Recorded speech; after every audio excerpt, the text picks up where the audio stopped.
and to the republic for which it stands, one nation, under God, indivisible, with liberty and justice for all. Very good. All right, any changes or additions to the agenda? No. Okay, then I would accept a motion. And to the republic for which it stands, one nation, under God, indivisible, with liberty and justice for all. Very good. All right, any changes or additions to the agenda? No. Okay, then I would accept a motion to approve the consent agenda as presented. So moved. Second. All right, moved and second. Any discussion about the consent agenda? All right, seeing and hearing none, all in favor, please signify by saying aye. Aye. All opposed, signify by saying no. Okay, motion carries. Reports and presentations. Amy, the floor is yours. All right. Can I make a quick request? Yep. Could you have whoever's speaking stand over by the desk on the other side of Mrs. Powell so I could see them? Like between Mrs. Powell and Matt. Can you just scoot right over here? Yeah. Sorry. You can Like just right scoot- here? Yeah, just Here? scoot right there. Yeah, That way yeah, people can. Yeah, that's perfect. Thank you. I appreciate that. Thank you very much. That's okay. Okay. Hello. I am going to share my screen here.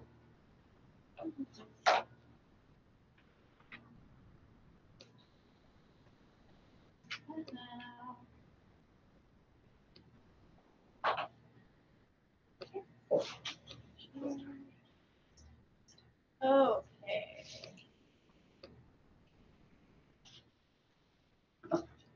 Okay. So I'm sorry that I have my back. I'll sit this way. Feels really awkward. Sorry, Kelly. You're fine. So there's nowhere to sit here that's gonna work. So I just wanted to give you guys kind of an update on something that we're gonna try in next school year and give you the background on it and kind of how it came to be. So we started having some conversations,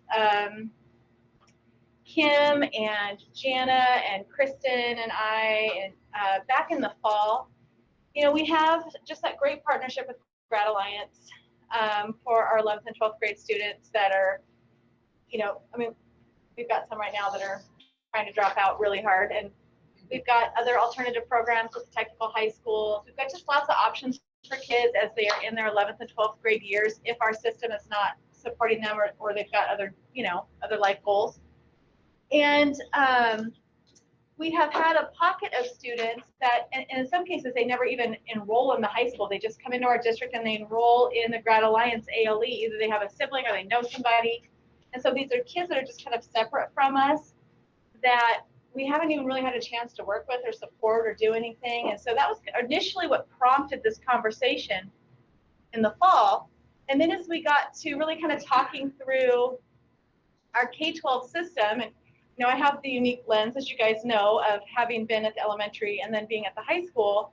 And what I recognize is that even the kids that I was concerned about, that I saw as at risk in elementary, if they stay in our system, by the time they are in high school, they're in a good place. I mean, they might still have some challenges and some struggles, and we might still need to, you know, support them a little differently, but they're in good shape. But we get this population of kids, a small percentage that move in during middle school and maybe 9th grade, 10th grade. They're kind of a lot of transition in their lives. Maybe they're a little, you know, they're just moving around a lot. So they end up with some gaps and some extra challenges. And so just trying to find a way to really support those students so that they can stay in our system. And if we can get them on track and they can get their diploma through Eatonville High School, that's fantastic. And if they have other plans or other goals or other challenges, we at least want to get them to the place where they can take that next step. So we really started to talk about what can we do with our 7th through 10th grade students. So Jana's done some work, some things she's going to try at the middle school there. We made you guys have been so supportive with the district mental health person, really targeting some of those students. And so that was kind of rolling around in the back of our minds. And then as we've lived this school year of distance learning, hybrid learning version ABC, and now, you know, at least in-person hybrid learning, we have some kids that are really, really struggling. And so I just wanted to kind of talk with you about where we're at and what we're gonna work towards for next school year. So just kind of our background information. So our mission statement as a district, you guys worked together to create, is really creating safe and strong academic opportunities that allow all students to realize success. And so I appreciate you guys have such a good understanding already of, we do have a percentage of our students that are college bound. We have a percentage of our students that are more interested in going to work, going into the trades, apprenticeships, things like that. And we really want to support that. I mean, those are great careers, and especially right now. So just recognizing that it isn't one size fits all, and we want to have, you know, the running start and the AP, but we also want to support our students that are kind of going a different direction. And we've talked about that. I mean, I've talked about that with you guys before. So kind of looking at, for all students, we want to make sure that we're doing really meaningful high school and beyond planning. So really talking with kids and getting them thinking about what is it that they want to do beyond high school, because that really needs to be what's driving their decisions in high school. And then, you know, obviously trying to do our very best all day, every day with really strong instruction in the classrooms, looking at our instructional framework, making sure that it is engaging, it's high quality, and that kids are able to access that. And then we also want to have the support for multiple pathways.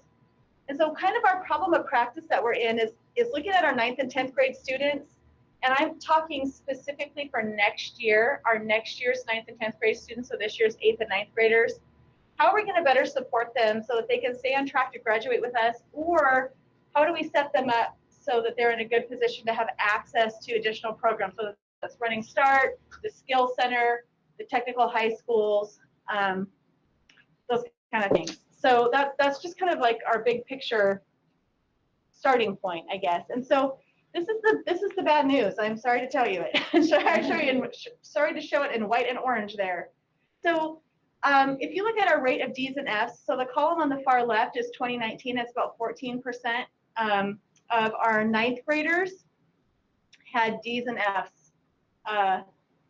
14% of their classes. So thinking about each kid generates 6 grades. So I actually did the math, but I didn't write it down.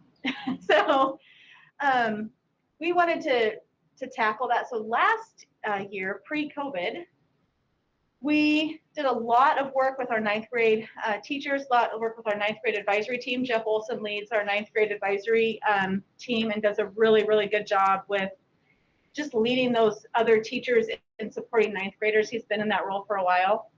And so we looked at, well, what can we do to ensure that they are passing their classes and they're getting that minimum competency? Because even a D is probably not going to set you up well for success the following year in most classes. If it's a, you know, like math or English or something that's going to be, there's going to be some continuity. So we had some lunchtime tutorials. We had a really great person who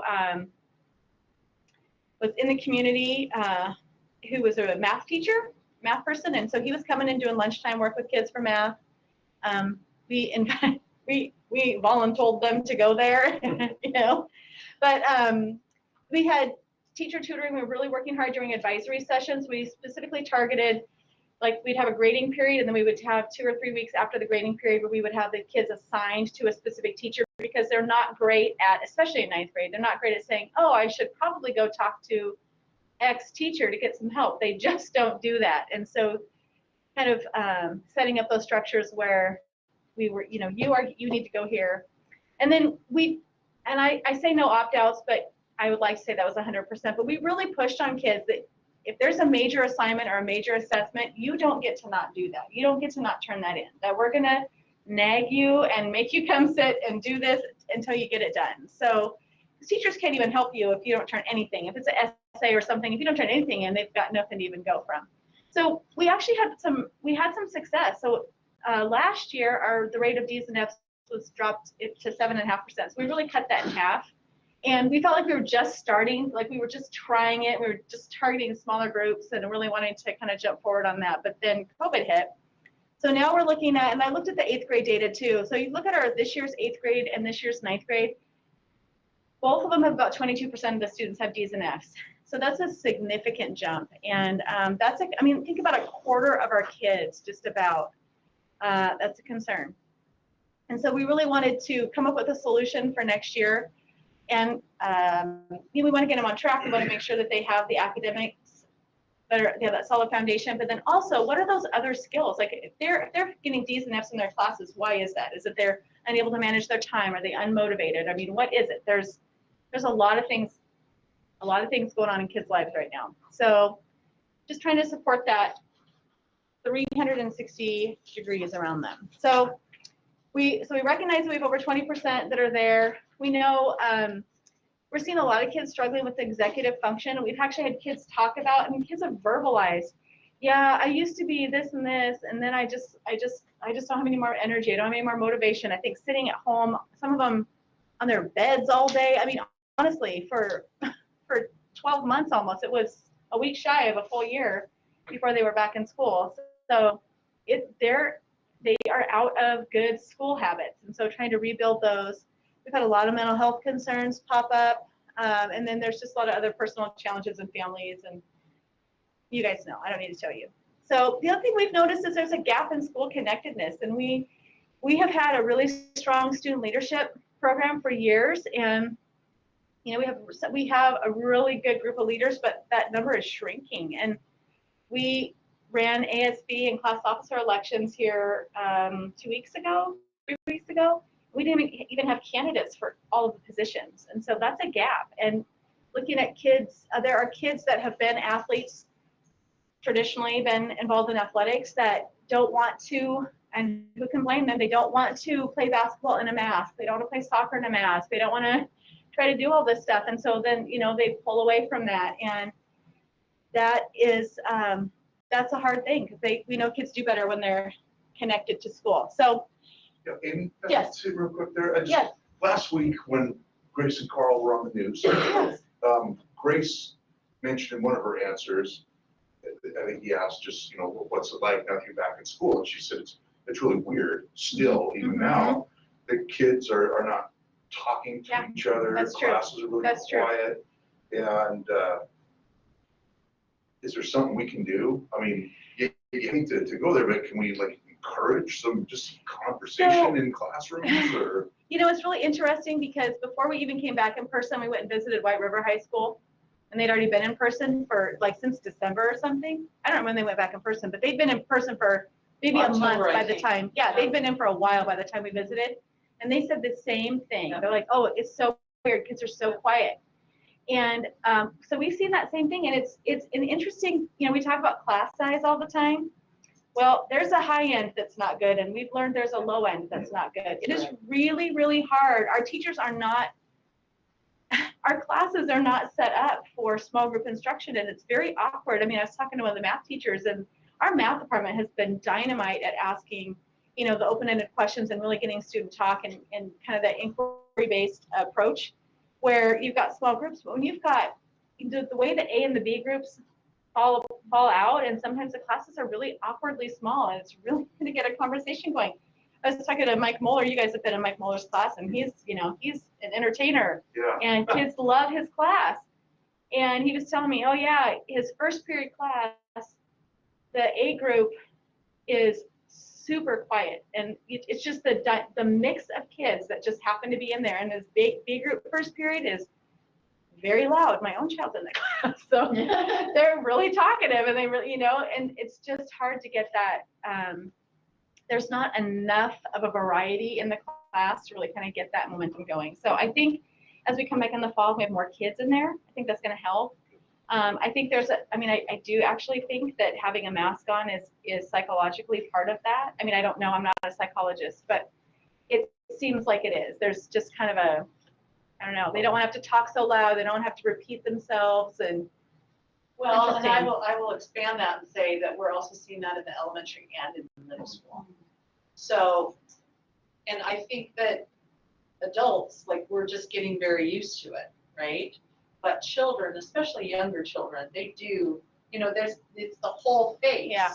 There's a lot of unspoken, facial expressions and things of that nature. And so, and it does matter, especially when kids don't know each other, and then you put a mask on, and it's just Watching my own children taking a class of what a facial expression is under a mask, that was sad. Yeah, Elementary kids learning how to read somebody's face with their eyes and facial muscles Right, while their face is covered. yeah, I don't do Like very that. well with that. That's not I something don't I do- want to. yeah. Yeah. Well, and I think about too, we all have seen those kids, like I think about high school kids, especially middle school too, those kids with their hoods up. Yeah. And I almost feel like everybody's got that same kind of thing happening. And so I don't know, it's a thing and I don't know. So yes, we can help that by just getting through this that we're getting through, but, and just continuing to be intentional. So we have a 4-part plan and some parts maybe are going to be play a bigger role, but we really wanted to kind of come at this from a couple different angles. So we have a position posted. We actually interviewed and are probably going to do some more interviewing for a new staff member, 0.6 counselor, just regular guidance counselor, and 0.4 ALE teacher. So that that person would be released to teach a few periods of alternative learning, whether that would be kids that are fully distance learning, managing that, or some credit retrieval. We need to do that. We need to get these kids back on track. And from an equity standpoint, that has to happen during the school day for some kids. They don't have the transportation outside of the school year. We've got to make that happen for them. And then the beauty of having that counselor do that class is that part of that then becomes looking at the mental health side, looking at the social emotional learning, those aspects of their student learning that are going to be really important to actually help them not just continue in that pattern of failure, kind of breaking them out of that. So that's going to be a really important part. And then, so that's the credit retrieval part within the school day. So I guess 1 and 2 are kind of the same now that I'm reading them on there, but we just really need to have that credit retrieval during the school day for kids. And we did not have that this year. We have had it in the past. We just didn't have the staffing for it this year, and we really desperately need that. So the other thing is, this number 3 is kind of an interesting one. So so as long as I've been at the high school, which is not long, but even before that, when I just had my own kid in the high school, just the advisory thing. So the idea, the goal behind advisory is that kids would be in these smaller groups and they'd be really connected with this advisory teacher, and they would, do all these wonderful things in advisory.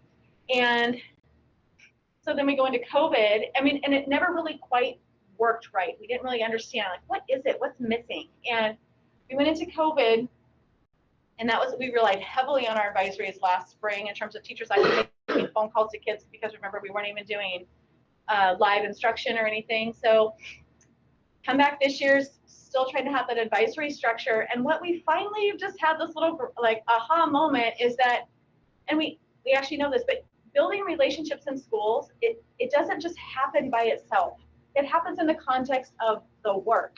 So it's about the learning, and it's when Lily Powell's got her kids and they're doing all these things together that those relationships form. And so when you have an advisory that's separate and you're really not doing anything super meaningful together, it's just really hard to build those connections. And so we talked about, and we haven't finalized our bell schedule for next year, but I talked with the department chairs about, like, maybe we have a homeroom, or we have something, our first period that's got an extra 10 minutes, 15 minutes built into it. So there's those touch points. So that's the adult that they're accountable to for, hey, I checked your grades and you need to work on this and this. And that's also a teacher that they would have during the day. There's a little bit more accountability there. So we want to increase that.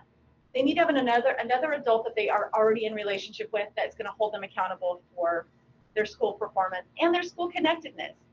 And then we have had a really great, during advisory, having clubs and doing things like that for those kids that aren't going to be able to stay after for a sport, or aren't going to be able to, maybe they're not even that interested in it. Like our guitar club, Matt Burns rocks out with all those kids up there. And Kelly and Michael Lasher do a Just Dance club, and it looks like a fun time. But, just Travis Collins with his Pokemon Go club that turned into like 50 kids.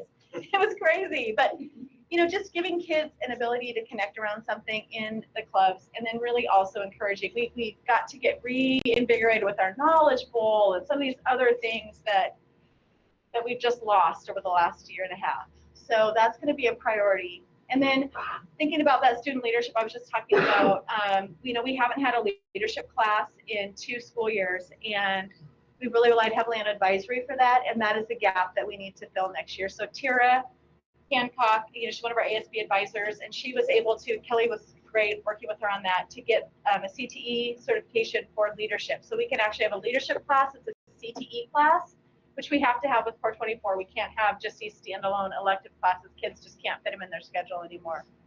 So we had, we've really targeted 9th and 10th graders in that leadership class for next year, trying to, you know, get those kids re-engaged and kind of build up those student leaders from, you know, the younger grades and allow that to just kind of to grow again.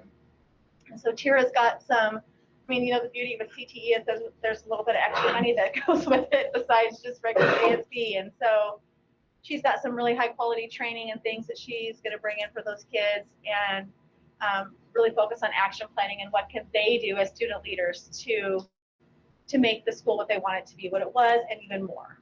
So that's kind of our big picture plan for next school year. So a couple of the things that are just kind of our ongoing solutions that actually seem to be working. If you look at those little bars there, so looking at the class of 2019, 2020, and 2021, and the light blue is our 9th grade on track. Looking back at when that class of 2019 was in 9th grade, you can see how many were on track compared to how many we graduated. And if you look, you see that we have a system that works at the high school, and I mean, it is not perfect and it takes a ton of work. I appreciate that about our school because we're small enough that we can personalize and actually know kids and really help them find their way. So the things that work that we're going to continue doing is we do have credit retrieval, and we usually do spring break. We did a small session in January this year when we were still doing distance learning. They were coming in 1 day a week. Did spring break. We had 23 students, 23 courses made up over spring break, which is actually kind of small for us, but it was okay. It was a good start. And then we have a great situation this summer because we really encourage our students to attend the summer sessions at the Pierce County Skills Center. They have 3-week sessions, and they're very engaging for kids, and a lot of times it does help them kind of explore a career pathway. And Bethel actually gets out of school a week after we do. So we are able to run a full week of our credit retrieval and then send kids to 2 weeks at the Skills Center. So in the 3 weeks, those kids can really recover a lot of credits. And that's going to really help us out this year. So, you know, Kathy Kerr, she gets on that. She's got her list and she makes phone calls and we get those kids there. So we do bus them there to the Skills Center for that, that time too. So we've done, this year, we've had, you know, the only bright side to the AB schedule is that we are able to pull kids in if they're like, say, a B kid, we are able to pull them in during the A time, the morning time, or vice versa. To maybe they work in the library, they're working in the office, they're getting some extra help, or some of them even will attend their classes. They'll come and they'll go to first period in the A group and go to first period again in the B group, so they're able to get that double instruction. I mean, they're getting the same exact lesson, but it's just that extra time with the teacher, with other students. It's been helpful. So not as many are excited about taking advantage of that as we'd like them to be, but you know, we're getting there. So. And then I just want to acknowledge those are like the systemic things, but individual supports, our teachers. I mean, I could tell a story about every single teacher, so many kids, and especially this year, it's always true, but it's especially true this year, just working so hard with individual kids and knowing their stories and just having empathy and compassion for where they're at, and just creating a way for them to find success. And I mean, you guys know we've had, in addition to COVID, we, you know, had a really awful tragedy in April, and there's some kids that are really, really hurting and really still struggling from that. And just to see the way our teachers have just come alongside and supported them and carried them, and you know, they're not getting away with I mean, they're still doing the work. You know, they're still going to have to demonstrate the competency and earn the credits, but there's just so much support there. So I mean, that's a huge part of what you see there with our graduation rate compared to our 9th grade on track. So I'm not hopeless, I'm hopeful, but I also know we're going to need to do some different things. So that is it. I mean, that's our overview. Well, the first year we did this, and we cut that rate among ninth graders in half. Yeah. So what we've been doing has really worked. And granted, like you said, there's more to the picture this year, but Yeah. I mean, is it realistic to think that just getting back into more of a normal school year will take a big bite out of that? It will take a big bite out of it. It will take a big bite out of it. Well, It will. There's one thing that I probably want to ask. I know that you're focusing on the 9th and 10th grade, right? What type of connection are you having with the middle school? Because those are the incoming 9th graders, and so Yeah. think about it. They're already in that state of probably having a hard time already, right? Yeah.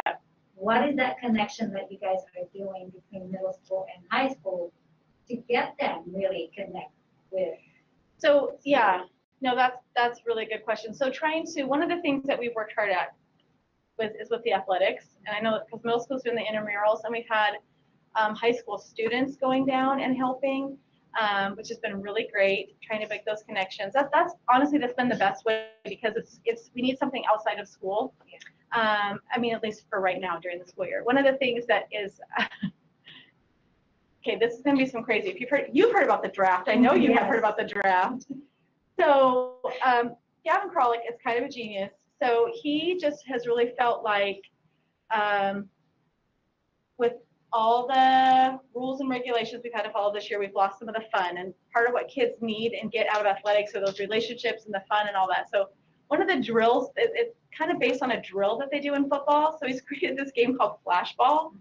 And so they started playing it with the middle school intramurals. And now they've got this thing going with it. We're having the draft tomorrow night.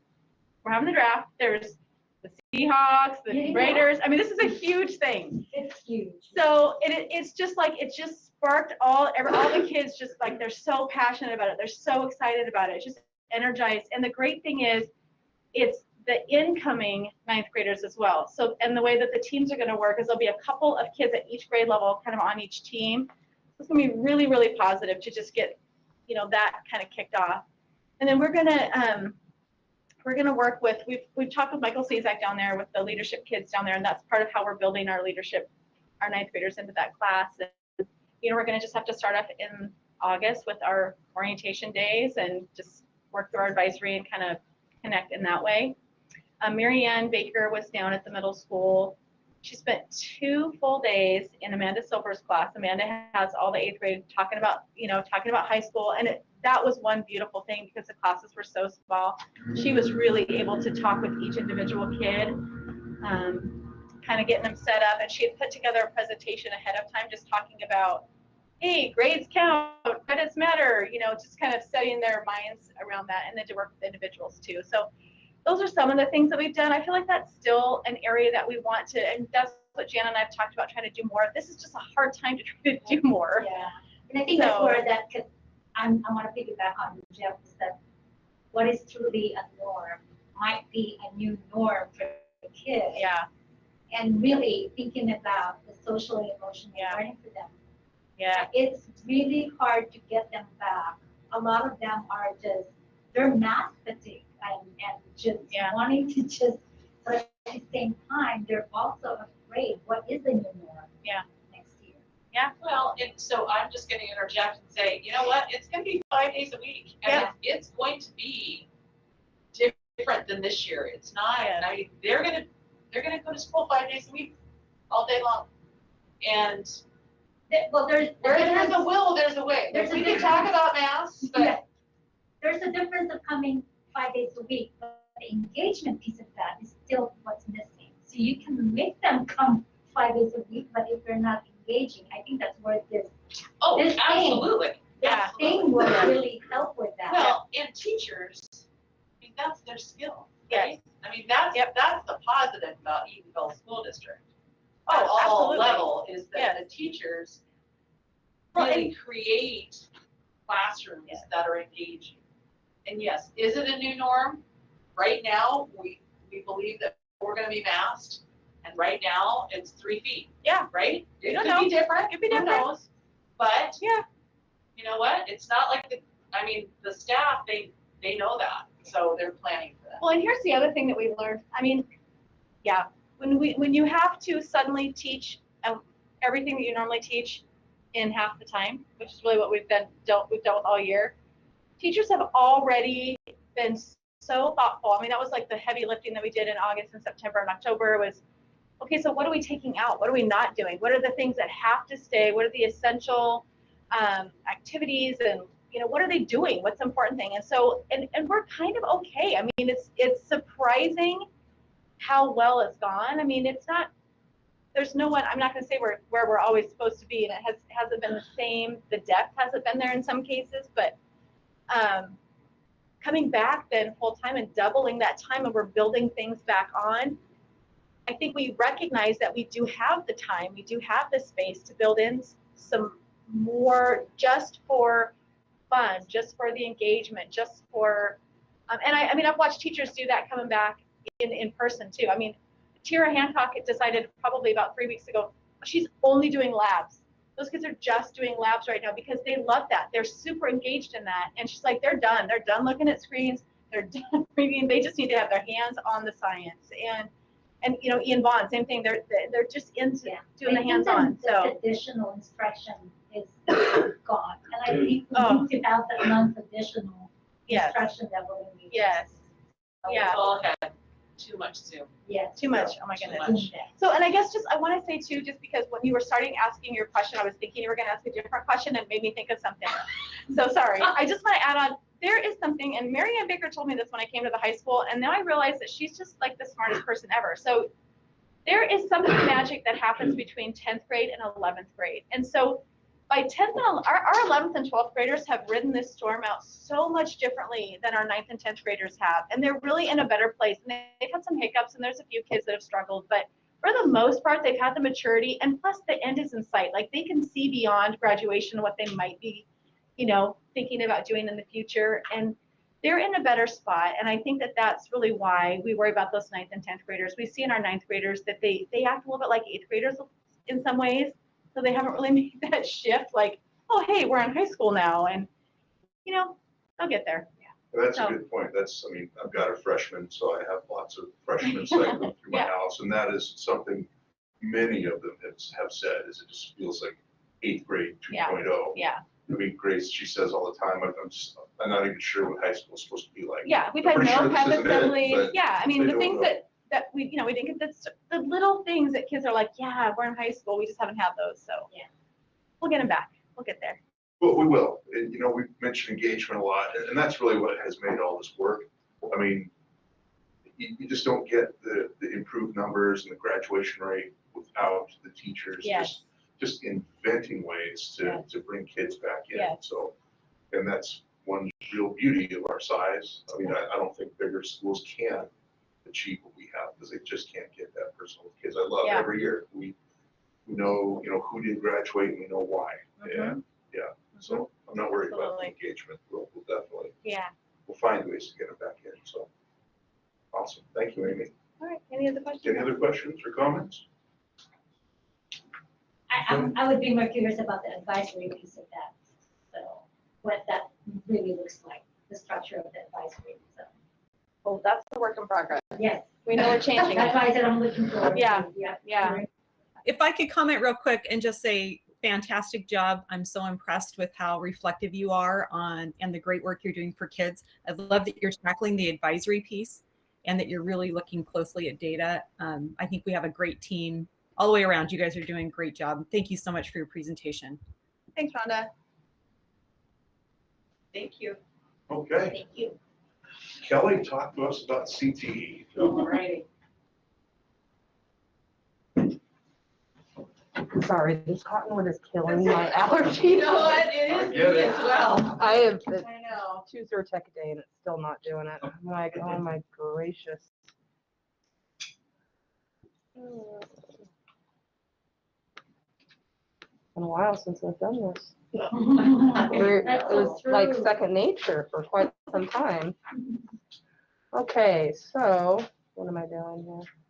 And okay, and I'm normally a PowerPoint girl, but I did it on this so I could share it with Debbie, and she's like, just bring your Surface. I'm like, okay, I can do that. Okay, so I'm Kelly Powell. I know there's a couple of you I haven't met. I'm CTE director and full-time business ed instructor here at the high school. So you guys have, I think, a copy of stuff.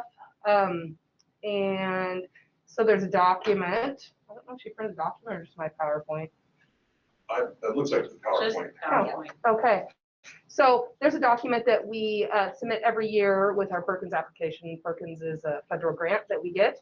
And it's just a district-wide plan. And I'm just going to kind of highlight for next year and kind of a few things that we've done this year. Okay, so some of the stuff on the plan is like, oh, when teachers need certification and that kind of stuff. Like, I don't need to go over all that. Like, you know, I'm just going to give you guys a highlight. So one of the things is under curriculum and instruction, and they've changed, OSPI changed the way we get framework approval a few years ago. So frameworks are like 20-ish page documents that basically tell everything that we teach in one class in CTE. So they've gone away from having to do individual ones every so many years to, okay, every single program gets reapproved on a 5-year approval. So this year we got the agriculture program reapproved. So usually they open it up in January. We submit all of our documentation. We update all of our frameworks here on campus and keep those obviously with all the signatures and all that stuff. And then we submit our stuff to OSPI. They say, okay, yes, your program is approved or it needs work somewhere. So over the next couple of years, we have STEM coming up for 2022, 2023, and then family consumer science and then business. So over the next few years, we just do the one program at a time. So originally when I did this, I didn't know we had gotten enough students to do project management. So I kind of threw that in when Amy's talking, because the last time we talked, we didn't know if we were going to do project management. So a couple classes, these ones we've had in the past. So technical theater, we had a few years ago.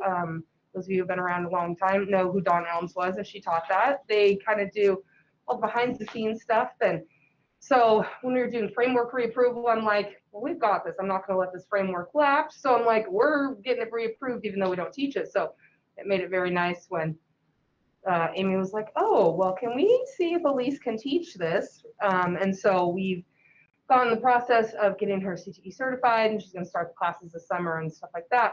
So that was nice. We already had the framework. She'd been able to look at it and, you know, figure out if that was what she wanted to teach and stuff like that. And then the leadership project management, same thing.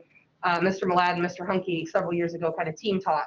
Malad would do all the, you know, the technology stuff, and Mr. Hunke would do the other stuff. But we're going to bring that back. So that's exciting. Amy and I haven't talked to her a couple days. So those are two kind of, well, new brought back classes.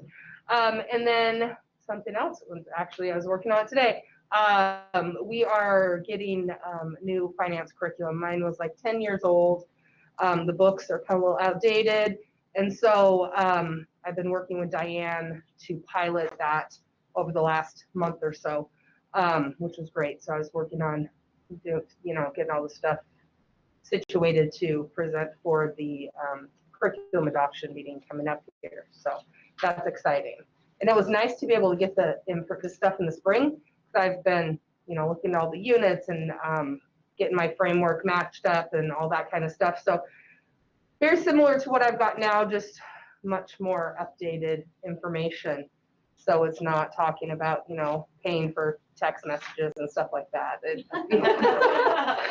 So actually I told Hannah today, because back in conferences, Hannah was like, we kind of, some of the stuff in that book's kind of outdated. And I'm like, you were actually my inspiration to get a new book, because I've been like, okay, I'll tell them, you know, it's kind of outdated. And I pull a lot of stuff in that's not in the book from various places. So getting the new book and getting a book that we can get an ebook. I was super excited because I'm like, I hate purchasing 70 textbooks for them to lug around. Like now in this day and age, like we can get it on their computers, even better. Awesome.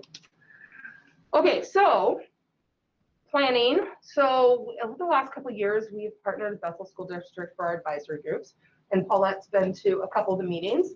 And so our advisory groups, for those of you who don't know, we have to meet a couple times a year with business partners in the industry to talk about like what should we be teaching in our classes and stuff like that. And we're having a really hard time getting people to come out here because, well, it's a ways out here, and you know, I don't want to spend another evening volunteering. So I talked with Bethel and I'm like, hey, can we join you guys? Because this would work out well. So it's been really great because all of our teachers are singletons up here.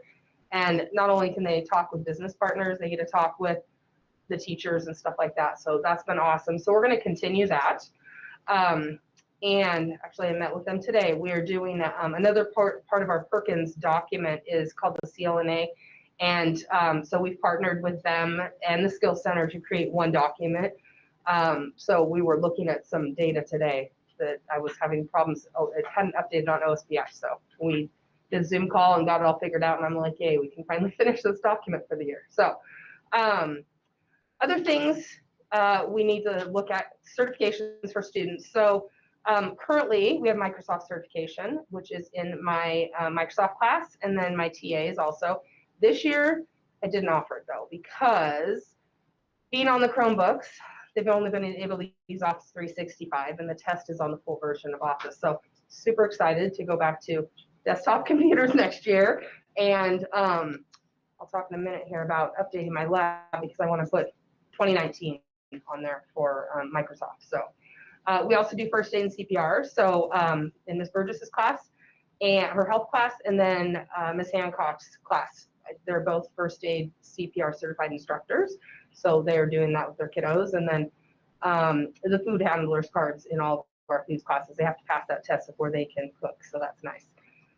And then this year, I found out about some, it's a series of 7 or 8 lessons, and it's finance related. It's through what's called EverFi, and actually Kitsap Credit Union funds it so that we can get this for the kids for free. I found out about it through one of my advisory meetings that Bethel uses it.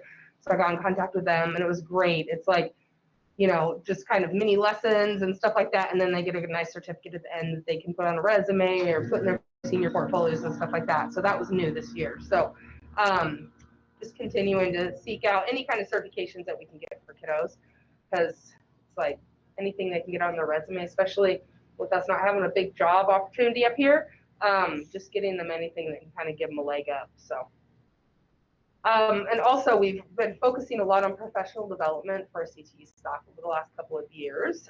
This year's been kind of hard just because everything's online, but we do have a few teachers doing the summer conference this August, which is good. And then just over the last year, we've gone to a few here and there, but a lot of them I haven't really had just because everything is so crazy this year. So just more focus on that, I would like to. And just getting, oh, go ahead. And that Microsoft certification, you said that you're bringing back desktop, did you purchase the desktop already? Well, I have them in my lab. That's what they normally use. Yeah. The problem is the full version of Microsoft doesn't run on the Chromebook. So we had to use the Office 365, which let me tell you was not. I was like, I had to adjust every single project of mine. And I'm like, okay, what are the capabilities of this? And I'm like, okay, we can't do that. We can't do that because there's just so many things it's definitely not, it's kind of a Google Docs version. Is what I tell the kids. But yes, I'm bringing that back because I've got like, if you've ever been in my room, I've got like all on my bulletin boards, like all the kids who've gotten the Microsoft certifications. Kids are like, wait a minute, how do I get that? I'm like, you got to take this test, So we do it on Word, PowerPoint, and then Excel. So the kids usually get pretty excited, but it's like this year, I'm like, there's no way you could pass the test because you don't get to utilize half the different functionalities in these programs. So that's been kind of disappointing. So yes, I'm definitely going to bring that back for next year. Okay, a couple of facilities things. Actually, Amy and I are going to meet with John Fisher again. We're chatting about updating some of our updating family consumer science kitchens before everything kind of went crazy before spring break. So We purchased some new refrigerators, and then I actually found an industrial dishwasher that is a small version. So I was going to talk to John about that when we meet this next week and see if that's something that can be done. So kind of get a little more where they're using stuff that they would use out in the industry. So, and then update the computers in my PC lab. They're probably like 7 years old now, so Oh, wow. they're still in really good shape, but I feel like we need to probably look at updating them and then getting Microsoft 2019 on that. And then Mr. Collins, we're actually going to look at doing the soldering stations this year. He was wanting some events, but with everything, it just we weren't able to do that. But last one, continue to see grant opportunities. So excited about this because it's the second year in a row I've gotten this. But Miss Hancock was like instrumental in helping me write this grant. But we got another $25,000 Project Lead the Way grant this year. And then we got it last year for Mr. Collins's class. So this year was the first, so this was the second year we had biomedical. So then we offered the human body systems. And so because we offered that new class, we could apply for that grant. And then there was a $2,500 grant that like paid for her training she went to last summer that comes along with this grant. So that was very exciting. It took months though. I think we wrote it back in November and we found out like a month ago that we got it. I'm like, what the heck? That took forever. So Ms. Hancock was definitely instrumental in writing that. So that was pretty awesome. I think that's about it. Excellent.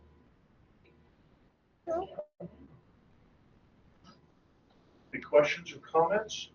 I'd just like to say, thank you so much for trying to increase certifications. Those are critically important, especially nowadays. Yeah, they're give us a copy of it, but so that I can look into some of these other ones because it's like some of these you don't know about unless you talk to other schools and stuff like that, and it's like, oh, how do you do this one?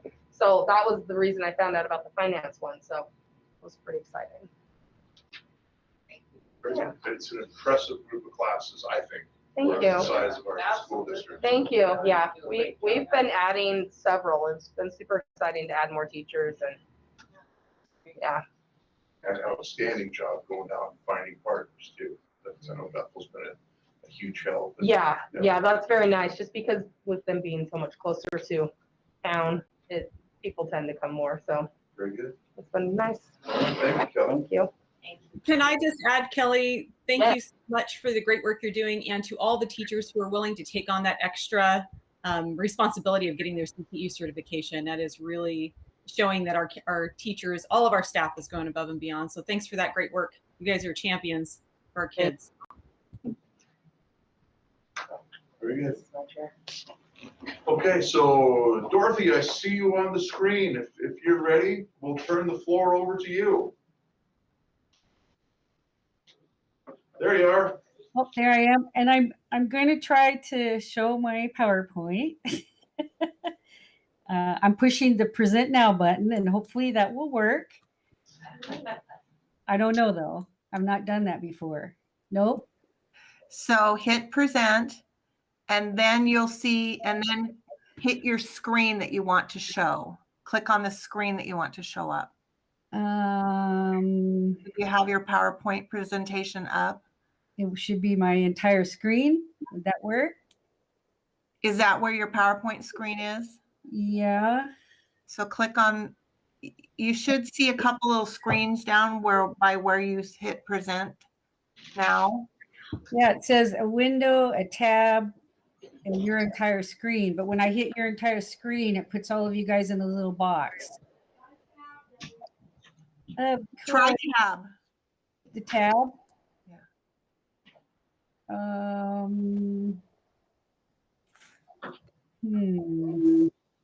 No, it's not giving me that. And I have it open on my desktop.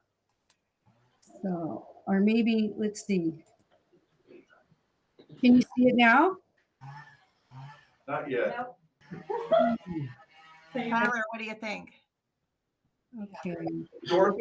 So if you hit share your screen, it'll shortly display what's on that screen. And then if you pull up your presentation, it should display that. Or if you'd like, you can email it to me really quickly and I can pull it up, and then you can just prompt me to hit the next page. Well, Dorothy, we have a paper copy of your presentation. So if you just want to go through it, we can follow along.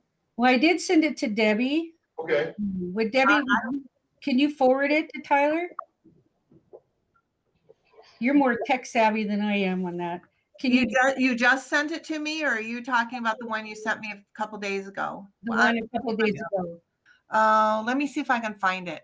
Okay. Well, I'm sorry about this, you guys. Okay. I will go ahead and I'm Dorothy Apple, and I'm the program manager for the Native Ed program. And I wanted to share a little bit of background.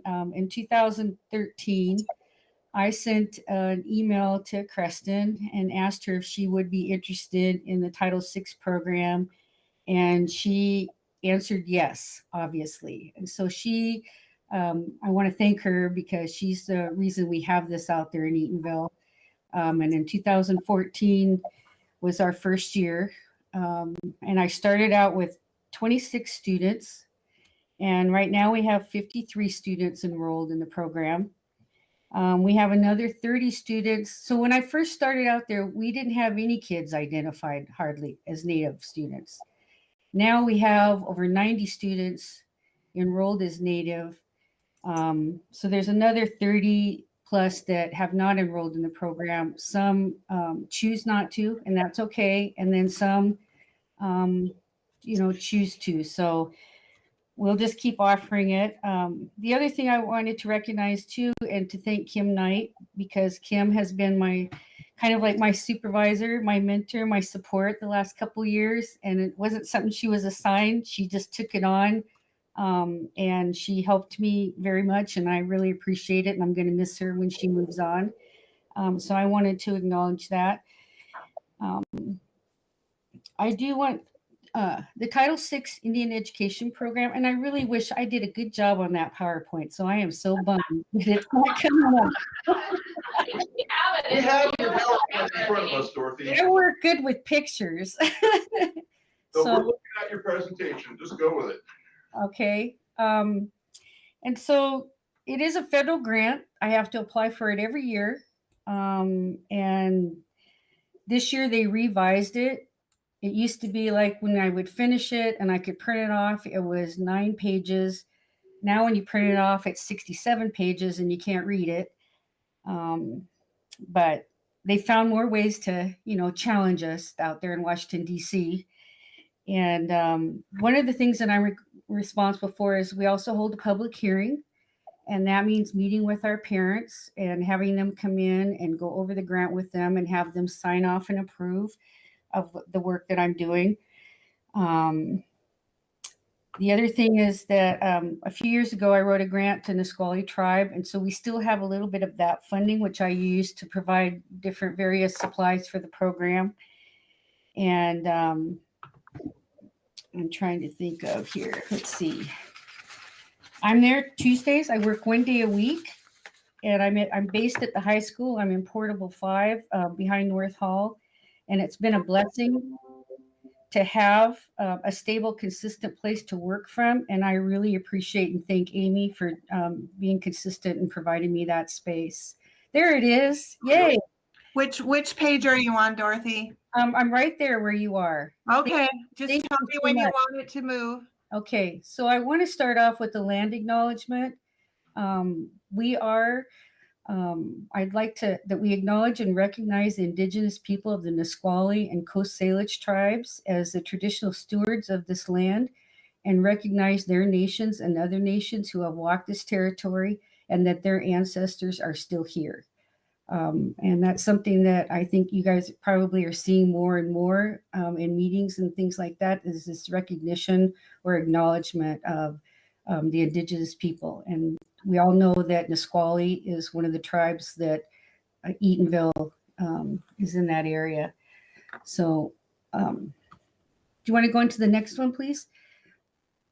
And thank you so much for doing that, Debbie. So that kind of was what I went over before. In order for students to be enrolled, their parent has to fill out a 506 form, and we do have that on our website, on our district website. So that's been nice for parents to be able to see that and have it be a part of the enrollment. Our grant funding is based on how many students are enrolled each year in our program. Okay, Debbie, if you could go to the next one, thank you. This is the little bit of the federal background, where the Title VI Indian education. So in the years that I've worked in this program, I've worked 7 years serving the Eatonville School District, and this is my 27th year serving the White River School District, doing the program management for the Native Education program. So in my years, this is like, I want to say the third or fourth time our title has been changed. So we've been Title VI the last few years. And I couldn't tell you, I think we were Title IX or Title VII at one time. But this is to, one of the things is to meet the unique education and cultural related academic needs of students, to advocate for students and provide them. This is kind of what I always explain. It's a very small part of the treaties that the U.S. government made with Indian people when they took their lands. So if we can move on to the next one, please, Debbie. Thank you. This is a vision that I love this statement, and I've used this in some of the things I've given out to parents. This was a report done back in 2008, and this vision kind of sums up how we view our children. Indian education dates back to a time when all children were identified and as gifted and talented. Each child had a skill and ability that would contribute to the health and vitality of the community. Everyone in the community was expected and trained to be a teacher, to identify and cultivate these skills and abilities. The elders were entrusted to oversee this sacred act of knowledge being shared, and that is our vision for Indian education today. And I think that that vision would be for all of our kids. If we could go on to the next one, please. Thank you. Some of the things that I've done in our program is because I did this prior to COVID, but I was really glad that I had this. A few years back when John Paul was principal at Eatonville High School, he suggested that I do Google Classrooms. And that has been a great idea because I not only do it in Eatonville, but I also do that practice in White River High School and middle school as well. So in those Google Classrooms, I try to put a lot of resources for students. I share a lot of things that Mrs. Kerr and Marianne share with me in there so that students get a double dose of it. I try to, I also put a lot of things that are going on in our school community. I put a lot of things that are going on in the Indian community in there. And so that's been one way for me to serve students. I also was able to, this year I started a newsletter, and I'd like to thank Diane, who is my new supervisor, for getting me access to the s'mores, because that's been a great format for me to be able to reach out and do that. So I really appreciate that. And some of the other things I've done is the classes before COVID. I've put in some pictures, and they're all prior to COVID. So some of the things that I've done to outreach, we did some ethnobotany classes. We've done the Ojibwe bags. Last summer, when we ended the school year, we did a summer project with painted lady butterflies. And so we had a few families that wanted to do that. And so we raised painted lady butterflies, which are great pollinators. And we talked about how that affects our food and things like that.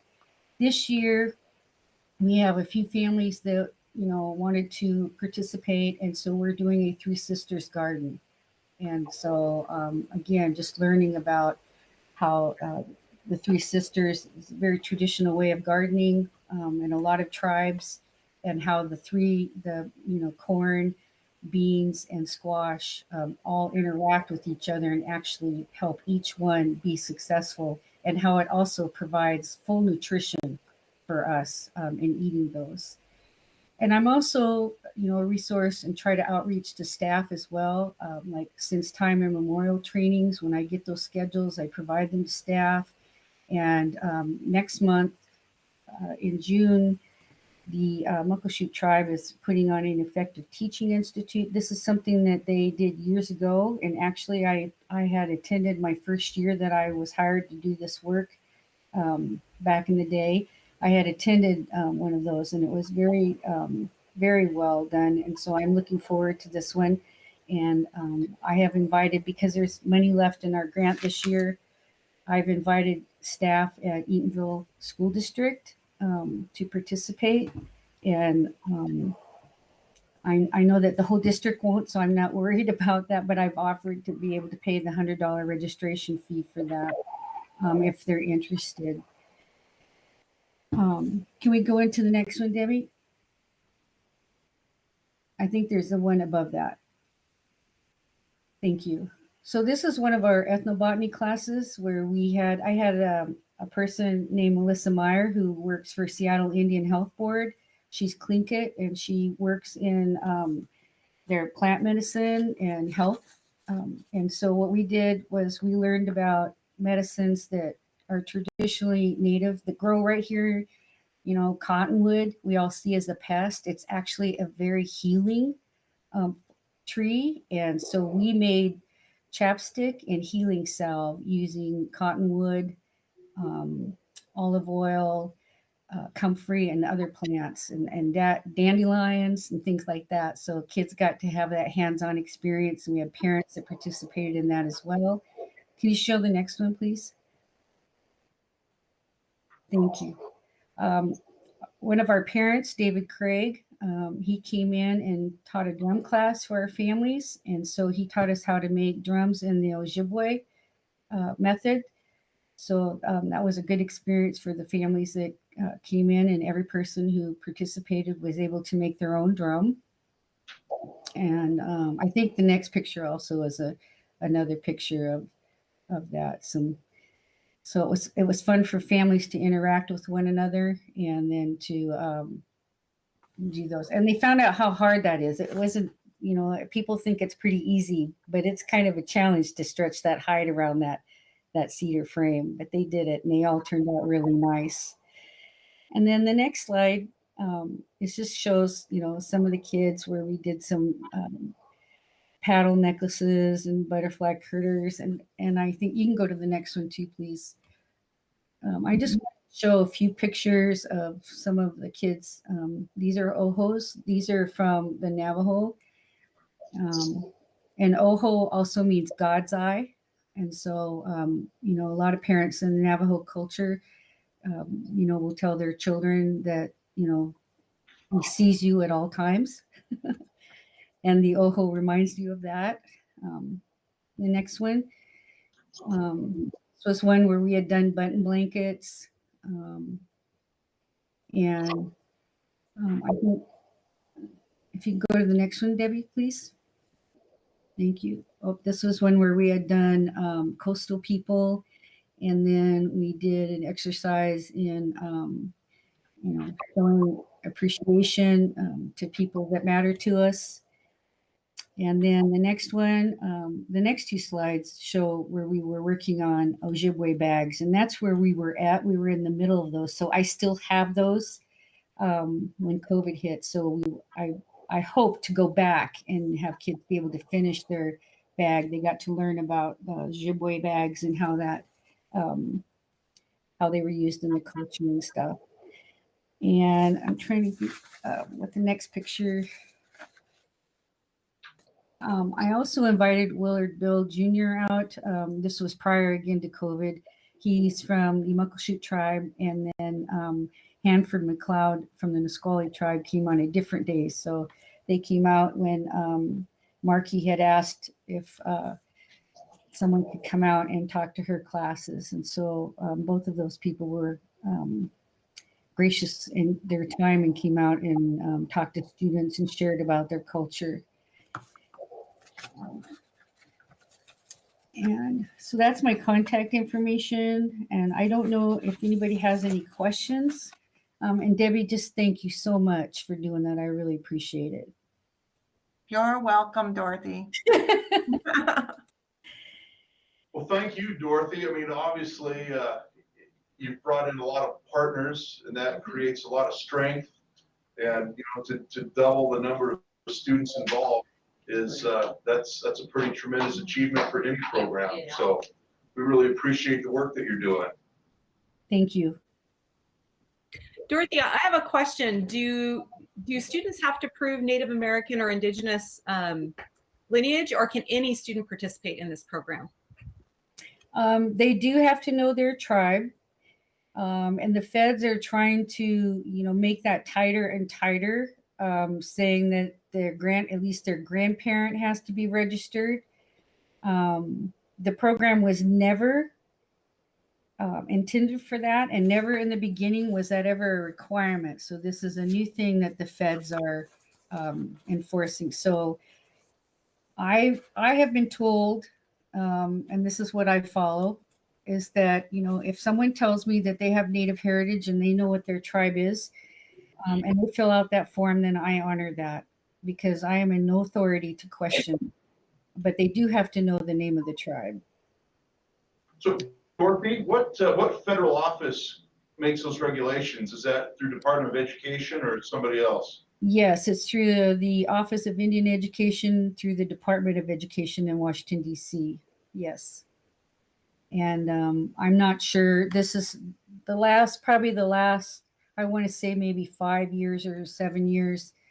It seems like they've been kind of cracking hard on that. And I'm not sure why that is, because that was never the intention, but they've changed a lot of things.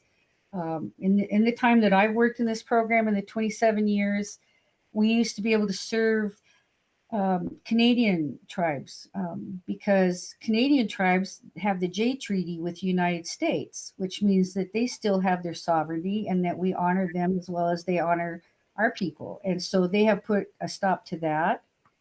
And I can serve Hawaiian students, but I cannot have them fill out a 506 form and count them in my grant. So there's been some subtle changes that they've made. I have kids that'll come in with students that are non-Native, but mostly when I do these programs in school and I meet with them in groups, they're only released by their teacher as the student, the Native student. And because I'm only there 1 day a week, I don't have that. In my other district, I do have, like, if there's a certain time where kids have like a club time or a free time and they can come in, they will bring in a non-Native student that can, participate in whatever we're doing. Well, Dorothy, I love writing emails to people like that. So I'm going to send you an email just with a few more questions, and Okay. see if we can find some kind of answers to some of those. Okay. Awesome. Well, thank you for your Dorothy. time, Dorothy. I appreciate it. Thank you. Great presentation. Thank you. Yeah. Great And- PowerPoint. Yes, it No, was. thank you. Oh, good. Thank you to Debbie for sharing it. So in consultation with Kim Knight, she's going to allow me to put her on pause, and we're going to bring Mr. Pohl in to talk, since we told him it would be just about 8 o'clock. Sure. So we'll bring Brad in. We'll do the public comments, and then we'll get Kim's report. So Okay, so we're taking just a little break.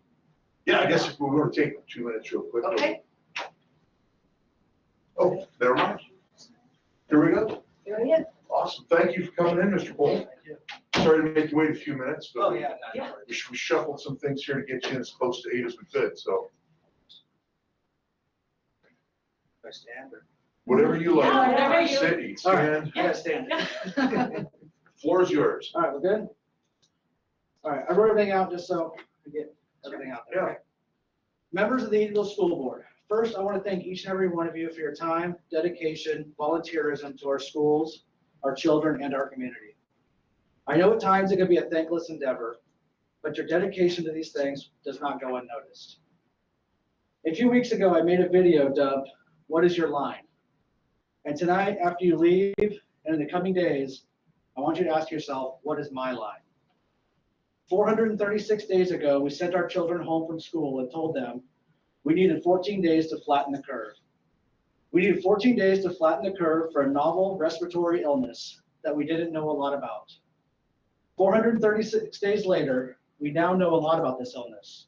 We have 3 vaccines since November, 1 for ages 12 and over. And no, young people are not at risk of becoming seriously ill from it and are not even large spreaders of it due to their propensity of being asymptomatic due to their robust immune systems and smaller viral loads than their older counterparts.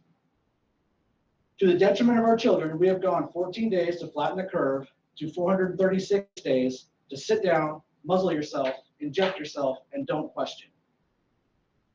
I commend our district on being amongst the first to get our elementary school children back to school. I commend our district for working tirelessly to get our middle school and high school students back to school, even if it isn't an ideal schedule or conducive learning environment. I commend our district for already announcing all kids will be back full-time in the fall next year together. These are all great first steps, but we cannot stop there. Any effort to put our kids back in school full-time, 6 to 7 hours per day, 30 hours per week, must include being at worst optional on masking. I already know many of the reasons that will be given for not being able to end the muzzling of our children. We will be told our state funding will be pulled. We will be told we will be in jeopardy or will not be able to secure needed insurance.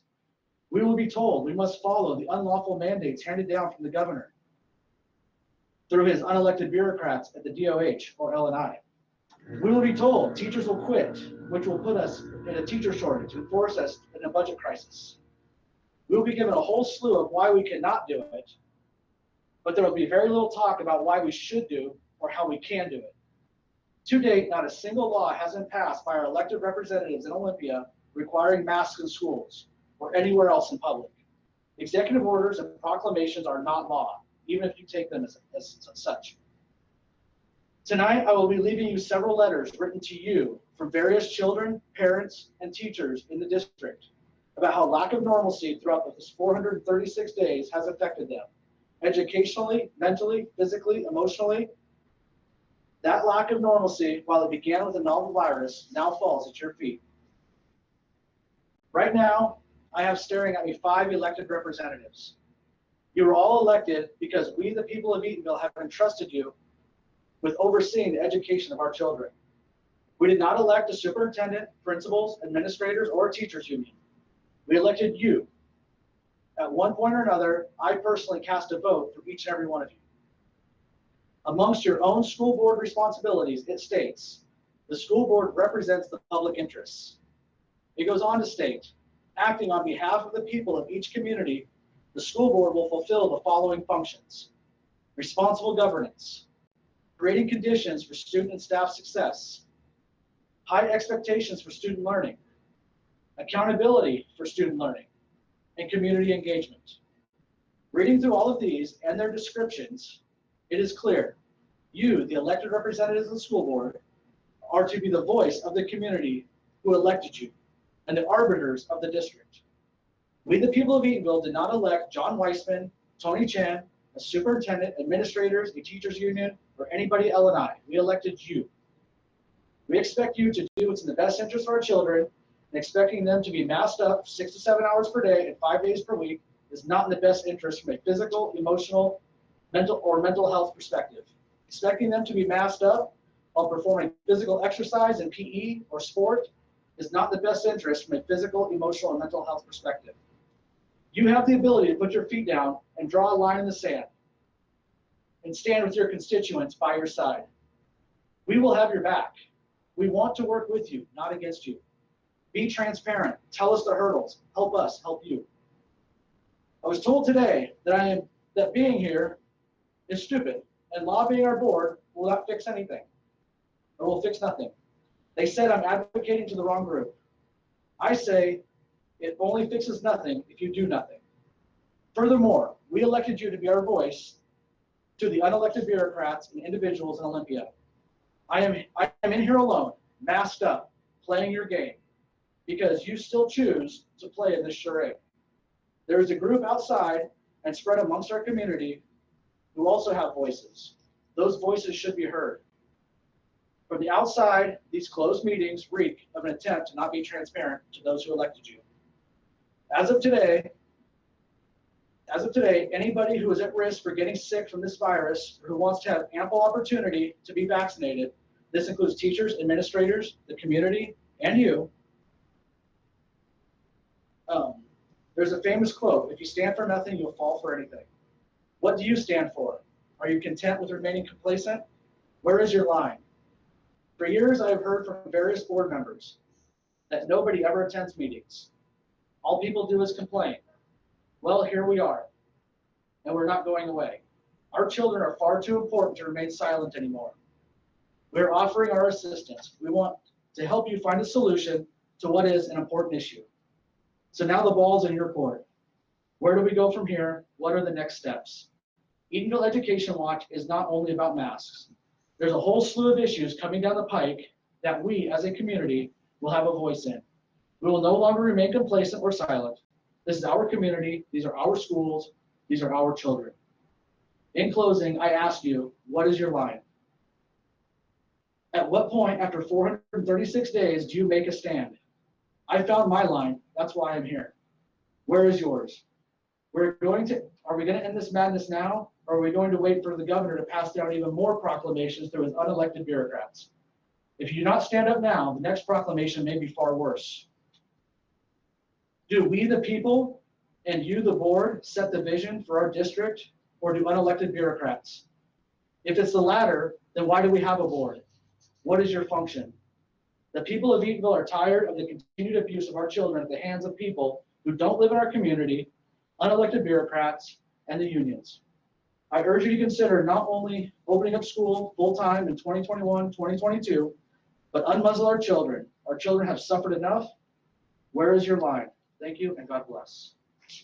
Thank you for coming in, Mr. Pohl. That is a very true. We don't hear from nearly enough people. I will say I don't think anybody in this room disagrees with anything that you said. This board, this district have fought very hard. We've pushed to the limits on these things in our official capacity. What we need is the community voice, and we need that voice. We're here. We hear you. We need that voice to be heard in Olympia and down at the Pierce County Annex and Tony Chen's office. Those people really need to hear it. And we've been telling them, and they're tired of hearing from us. You know, our message is the same over and over and over.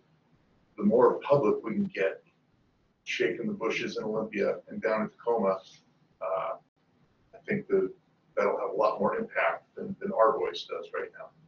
So I'm not going to promise anything I can't keep, but we are on your side. We're looking forward to working with the community on these things. I said I don't think anybody disagrees with anything you said, anything you want. We all want the same things.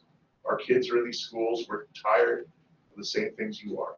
So we do appreciate you coming in. We do appreciate you playing these games we have to play right now. It's a pain, but yeah, we are working to get through this and past this. And like I said, I can't promise you what's coming, but next year will be significantly different, and we'll see how far we can take that. So, anybody? Do we have any other people coming to talk tonight? No. Mr. Pohl's the only one that signed up. So we're going to make them safe. Let's watch. Yeah, you don't have to leave the room. Yes, Yeah. please do. Thank you. Okay, you bet. All Thank right, you. Kim. Well, it's back to you. Well, good evening. First of all, let me just say what an absolute pleasure it has been to work with Dorothy Apple over the last few years. I know she briefly touched on the grant process, but it truly is a lot of work, and it happens in the spring. And what the significance of that is that just at the time that we had to close fully down last spring, she was trying to finish the grant for this current school year, and it does involve, you have to have parent input, you have to have group participation, you have to have signatures. And she really went above and beyond to make that happen for our students. What she does is a really remarkable program. I know that my son's a history teacher in another district, and he would love to have a Dorothy Apple that he had access to. So we are very lucky in Eatonville. So on the enrollment report, our enrollment was stable from April. Finally, I think we've settled in for the last month of the year. We did have one ELL student exit out of the program. I know that doesn't seem like much, but in the context of the 9 students that we have in the program, that really is an accomplishment, and that's a big congratulations. I do need to point out that we are anticipating a deduction in our CTE enrollment next month due to some very restrictive requirements as far as the endorsements that substitute teachers have to have for CTE certified teachers. And so what that means is that if you have a teacher that has to be gone for an extended period of time and the substitute does not have the appropriate CTE endorsement, we cannot claim them for CTE funding. Kelly Powell was way ahead of that conversation. She has adjusted the budget accordingly and is in good shape there. But again, I know Mr. Lucas enjoys writing a letter here and there. That is definitely something that all districts struggle with. How many substitutes have a shop endorsement or a computer science endorsement? It's just pretty difficult to find. Moving on to the financial report, year to date, our expenditures are slightly under projection. You'll notice that certificated salaries and benefits are still significantly higher than in previous years, while classified salaries remain low due to the furloughs that we had earlier in this year, and supplies and purchase services are still low from our months of hybrid learning. We do anticipate the supply expenditures to pick up a little bit here as we close out the year and prepare for next year. Our revenue projections and fund balance projections have been adjusted to reflect the new enrollment and transportation stabilization funding. The budget hasn't yet been adjusted yet, so what you see then is that we're over projections for those state funds, and that's just because the budget hasn't reflected yet the fact that we did receive our first allotment of enrollment stabilization this month. Levy collections for April they surprised us. They were significantly higher than we have ever received in April. I guess people just wanted to get ahead of it and get that done with this year. So usually we have obviously the biggest receipt of levy collections in April, but then we do continue to collect throughout May and June. And what I'm looking at now is that we've received most of our levies for this year. Right now, our projected fund balance is absolutely in line with our original budget for the year. So we look like we'll have an excess of expenditures in the neighborhood of $450,000, and we budgeted to have an excess of expenditures right around $400,000. So with the stabilization funds, it really put us in a spot where we stayed within our budget. And in a year like this, that's a testament to the administrators and the staff in the district. I have included the cash flow report just kind of as a point of interest. You'll notice that the district actually only has a positive cash flow in 4 out of the 12 months due to the shift in apportionment through the legislature. Those 4 months, of course, are October and April when we do have our levy collections, and then July and August when we receive almost a quarter of our apportionment from the state. What that means then is for districts is that you do have to carry a higher fund balance to get you through those other 8 months without having to dip into the red. We are fortunate that we have not had any cash flow issues. I know that that's not true for all districts, but it's just something that we need to be aware of as we go into future years. Our CARES funding at this point has been fully expended with the last purchase of PPE to try and get us through the remainder of this year and to take care of our staff over the summer. Diane and I will be tackling the ESSER 2 grant in the next couple of weeks and get that set up for the middle school initiatives and to get the ball rolling on that one. We are fortunate to be in a position, fund balance wise, where Mr. Neal's going to be able to take some time and really assess, with the help of the principals and the other administrators, what our needs are in terms of learning loss and social and emotional going forward. And so we're going to be able to have a little time to plan a very well laid out ESSER 3 initiative. We don't have to have that fully spent until September of 2024. So this way we can make sure that there's a comprehensive plan in place for those funds. I also wanted to point out, Mr. Lucas had a question earlier today about our insurance premiums. We have received notification from risk management that our premiums will be going up 20% for next year. So we were at $310,000 for our premiums for this year, and we would expect to be at $379,000 for next year for risk premiums. Other than that, I just wanted to announce that our annual audit is finally complete and clean. Huge thank you to Krista, Pam, Dee, Carolyn, and Debbie. They did a tremendous amount of work. Wouldn't believe how much more work is involved in a remote virtual audit when you have to scan everything in. They did an amazing job, and the auditors several times mentioned the cooperation they received from the district office. So they are absolutely to be commended for that. And I wanted to thank Paulette for attending our exit interview as the board representative. And to have that wrapped up for another year feels pretty darn good. So if there aren't any questions, I think that's it. Kim, can you let the board know about the GRITS grant?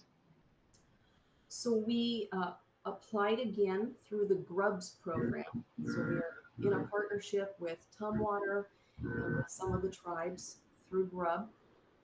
When they apply federally for some funding, we got notification yesterday that GRUB got their full ask for funding, which was $140,000. I don't yet know the specifics on Eatonville's portion, but we do know at least we have funding for that GRITS para going forward, and hopefully a little more. Very good. Good news, thank you. Okay, any questions for Kim? Yeah, but I would like to say in the audit, in the exit audit, the gentleman could not say enough good about the staff here at Eatonville. He is repeatedly saying what a great job they're doing and how well things work. And it was really a pleasure to hear him, give them the praise that they deserve. Excellent. Okay, thank you, Kim. Right, thank you. All right, so our unfinished business will be addressed in the next 2 meetings. So move on to new business. For 8A, consider approval of superintendent contract for Gary Neal. So accept the motion. Second? Okay, moved and seconded. Any discussion? My own discussion. I saw the initial one was sent over. I haven't actually seen the response. I'm sorry. No, I saw the initial one that we had all looked at. Has that been sent over and accepted, or are we just approved? Yes, no, I'm sorry. Yeah, no, that was, Okay, I just wondered if there was like a back and forth. No. that was told Gary to take it or leave it. I have it right here. Perfect. No, if it's the one that I read and I talked with Kim about, then we're all good. Just wanted to clarify. Yeah, no, the only thing, it's basically the same contract Preston's been under. Yeah, we just wanted to iron out travel stipend, and Preston's been reporting mileage, and we thought would Gary a choice of a monthly stipend or reporting mileage. Yeah, okay, just wanted to make sure I didn't miss a No. back and forth. No. So we're good. No, it was pretty painless. So, Okay, sounds like it. any other discussion or questions? No, I just want to welcome Mr. Neal to Eatonville School District. It's going to be a great partnership with you. We're looking forward to working with you. Hopefully, it's the same way that you feel about this district. So this community is really dear to our heart, and so at least for me. welcome. Okay, so motion's been moved and seconded. All in favor, please signify by saying aye. Aye. All signify by saying no. Okay, motion carries. Congratulations, Gary. Decided now we can really drop the hammer on you. Oh, yeah, oh, yeah. Contract signed. Yeah, That's right. That's right. Okay. So now we will consider approval of the Eatonville High School CTE plan for the 21-22 school year. And that is what we went over earlier, so Yes. so moved. Moved? Moved, second. Any discussion on the CTE plan? Okay, seeing and hearing none, all in favor, please signify by saying aye. Aye. All opposed, please signify by saying no. Okay, motion carries. And consider the approval to establish and update compensation benefits and work schedules for the non-represented staff. Everybody had a chance to go over that. So accept a motion to approve as presented. There's a second. Okay, move second. Discussion. What exactly changed from previously? I read the new one, but To be honest, Matt, this hasn't been presented to the board in I was going to say, several years, and okay. they're obviously near and dear to my heart, and I wanted to make sure that this was something that the board had a chance to review and approve going forward for them. this is the first time that EO staff, actually, we have anything on paper. It's Oh. always been like, It's always been a handshake deal previously. yeah, I know. pretty much. It's the first time anything's been formalized. It's always been, gosh, we've ignored them for 7 years now. We should probably work out something. So that's really the birth of this, kind of formalize that. With nobody to stick up for them but themselves, so. Any other discussion or questions? Right. Okay, seeing and hearing none, all in favor, please signify by saying aye. Aye. All opposed, please signify by saying no. Okay, motion passes. Consider approval of the instructional material committee team. We'll consider a motion to approve that as presented. Okay, move second, discussion. Okay, all in favor, please signify by saying aye. Aye. All opposed, please signify by saying no. Okay, instructional material teams passed. Consider the interlocal agreement between Bates Technical College and the Eatonville School District. This is a renewal for the next year, so. Have a second? Okay, moved and seconded. Any further discussion? Okay, all in favor, please signify by saying aye. Aye. All opposed, please signify by saying no. Okay, agreement is approved. Consider approval of the schedule and purchase of student Chromebooks or the replacement of dead and dying Chromebooks. How old are the dead and dying ones? Well, I guess I'll get for discussion. Okay, good motion. So Second. Okay, moved and seconded. Yeah, discussion. So discussion, like how old are these that we're talking about? Like, So this Kim is and not the ones we Tyler. just bought. No. Yeah, Those Kim just and pop us Tyler are off. on. So we have a couple different pieces. The first is that obviously we are hopeful that we have students returning in the fall who weren't here for this year. So we had enough to get us through 1-to-1 this year. We do not have enough when they all come back. And as far as the age of the dying ones, I will let Tyler address, but we do know that we are not anticipating everything coming back in pristine condition this year. So what we are looking at is the purchase of up to 400 additional devices to come out of the capital projects levy. We did get quotes from 3 different companies, and so this quote would come out to approximately $95,000 out of capital projects. And then each year we'll keep replenishing so that now we're on a constant cycle and not running out of devices for students. Kim, did we ask parents to pay insurance? Yeah, next question. Insurance. Okay. Obviously not everyone chose to partake in that. The new legislation, obviously, that says that we cannot withhold grades for fines is problematic in a lot of different areas, but specifically with fines for devices where it is a bigger fine. Unfortunately, the only recourse we have for that is to take them to small claims court at this point, unless they stay in the district long enough to want their diploma. So that's just something we have to deal with as an aside. But we do offer insurance for $25.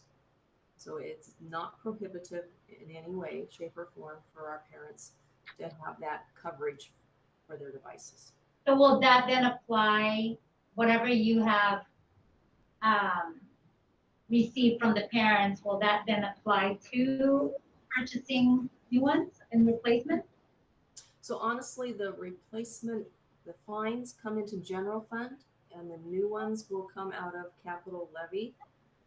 So to be honest, as you know, prototypical funding is not fantastic for technology. And so what the insurance covers is a small portion of the labor to repair those devices. And so that offsets the salaries of our IT department, but not necessarily the devices themselves. And also, ESSER 1 and ESSER 2, they're supposed to be part of that as a technology piece because of COVID. Can we not use that funding to? ESSER 1 is completely spent, most of it on PPE and on extra curriculum for remote learning. So we do not have any ESSER 1 funding remaining for technology. And then ESSER 2 at this time we have committed to the middle school.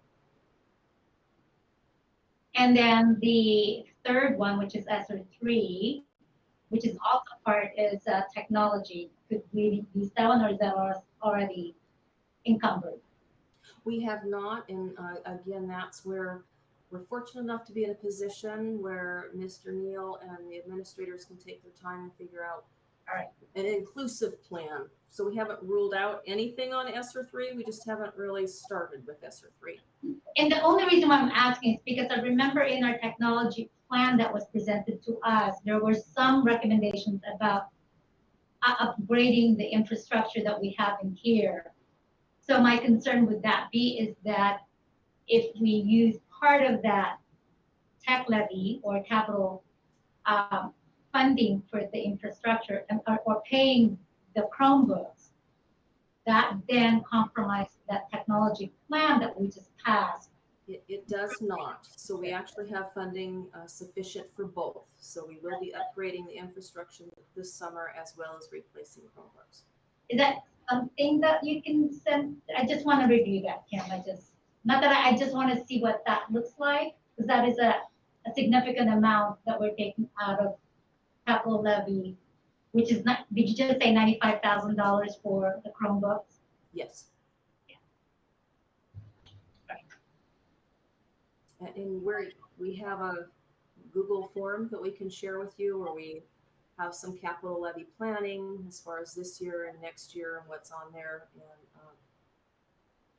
honestly, we have less budget capacity than we do funds this year. So we are going to carry quite a bit over into next year.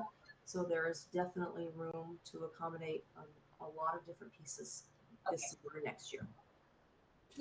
Now thinking about both this project as well as potentially buying more Chromebooks, is the school district allowed to cover this $25 device insurance to protect both the district as well as the students moving forward? It's something that we have talked about. We have not explored it thoroughly as far as taking out extra insurance on our own devices. What we have discovered in our very preliminary investigations is that it's cheaper for us to offer the parents the 25 than to try and take out additional riders on our devices. But we can certainly look at that more in depth if you wish. And the only reason being is because if we do go with an independent insurance, it would be more expensive versus than the laptop, the Chromebook. So. Well, and that's understood, but at the end of the day, we're being told that we can't levy fines for parents who decline it because it's an equity issue. Well, it's also an equity issue that not all parents can afford an insurance. So if the district picks them both up, we kind of cover both bases. The district we cover. We can actually use the Invest Ed funds to cover such things as insurance. And we have been doing that on a case-by-case basis as Okay. it's been presented throughout this year. And that's run through ASB. Kim, we could talk about that and perhaps present to the board at the next board meeting what we've talked about in terms of, you know, the cost. I mean, at the end of the day, we're gonna need them, and at the end of the school year, I see the precedent to get them before we get into next school year. So, and I'm not trying to push the table this item, but moving forward, I think talking about insurance would be prudent. Yeah, I think that's been a really debatable discussion with all of our districts, even in our neighboring districts, because of COVID is happening and families are losing their job. It's just sometimes that's where that ESSER funds were supposed to be coming and is to help with that. So If we want to look into this further, I'm yeah, perfectly happy to table it. I mean, no, at the end of the day, I'm asking about the current devices that are out there. Versus So, yeah. just another kind of fact on the this purchase of Chromebooks. So the Chromebooks that we have that this order would replace are about 6 to 7 years old. They are the first Chromebooks that we got. And depending on what OSPI mandates as requirements for state testing, they may not meet those minimum requirements, which would put about half of our Chromebooks that we have kind of to the side for that state testing. We're still waiting to hear from, or I'm still waiting to hear from OSPI if they are going to change the requirements for Chrome OS.